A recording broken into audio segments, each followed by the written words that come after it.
Perron. Bonjour Kédéti. Vous êtes sophrologue à Paris, spécialisée en périnatalité. Comment est-ce que la sophrologie peut accompagner les couples désireux d'avoir un enfant ? Alors il peut arriver en fait que le désir d'avoir un enfant ne se produit pas forcément au moment où on le désire vraiment. C'est-à-dire qu'il y a des gens qui vont mettre beaucoup plus de temps par rapport à leur désir. Ils vont peut-être s'y prendre peut-être un peu plus tardivement, ou pour des raisons psychologiques aussi, pour des raisons aussi de pression de famille aussi, de pression culturelle. Donc le temps va être beaucoup plus incertain.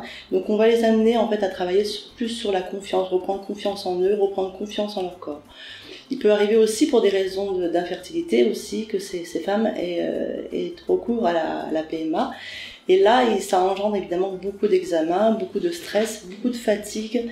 Et là aussi, on va aussi travailler sur le fait de revaloriser ces femmes, revaloriser leur corps, qu'ils aient une certaine croyance en le fait de pouvoir donner vie à la naissance. Et donc concrètement, vous agissez comment au quotidien ?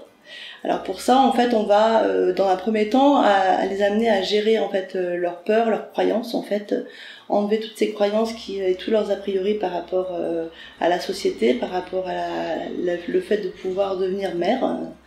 Et ensuite, on va les préparer en fait à générer en fait la fertilité en fait. Donc il y a une petite séance par exemple qui est de visualisation où on les amène en fait à visualiser en fait une graine à l'intérieur de leur corps qui va se développer au fur et à mesure. Et elles vont visualiser de façon positive cette graine qui grandit en elles.